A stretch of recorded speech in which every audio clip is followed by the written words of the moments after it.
So, thank you. I'm here to explain, well, I'm here to waste some time while you're getting in your seats, but that already happened. I want to tell you a little story about our next song. This is, I don't know what you did when you were 4 or what your kids did when they were 4 years old, but I was into records since I was little tiny kid. And every week I would, if I was good, my grandma or my mom would get me a 45. So I amassed a pretty big collection. But there were a few that are ones that my dad found out about because, you know, Dad. And so he brought home the really heavy, awesome rock stuff. And we had this big old, 70s hi-fi and that, lit up and stuff. It was awesome. And he brought home this one day.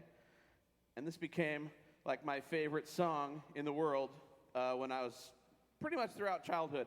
So it's a wacky, like crazy jazz number with dueling drum sets and crazy synthesizers. It's done by Edgar Winter, as you can clearly see back there. What was cool is Edgar Winter made up he was a very early synthesizer guy, and he made up all of his own sounds, which is what you had to do back then. You couldn't just pull up a preset and get amazing sounds to come out. And just a few weeks ago, Cameron was saying, I think he subscribes to Keyboard Geek Aficionado magazine. I made that up. And just a few weeks ago, I know, right? Just a few weeks ago, their issue had him in it, and he talked at length about this song and wrote all the specific, scientific gadgetry terminology in order to create the exact sounds that are in the song. Because I would never have known how to do that. And Cameron understands all that stuff. Cutoff filter at 25%, launch Blue Squadron, or whatever, I don't know.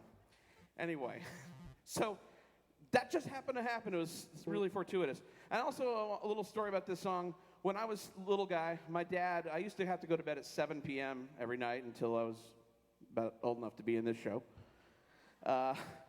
True story. And one night he came and woke me up, and probably at 12:30 at night, Mike, come downstairs. What? And he sat me down, in front of the TV. And here was Edgar Winter Group doing this crazy 12-minute version of this song. And I think it kind of melted my brain, which it really explains quite a lot, doesn't it? But before we break into our final, or my final tune with these guys, I just want to I don't usually get mushy about my students, but this class, and these guys and gals I've been working with, especially on this song, have just been really, really awesome, and I love all you guys. I'm really going to miss you, so we're going to kill it. It's going to be sick. We're going to melt your faces. This is Frankenstein.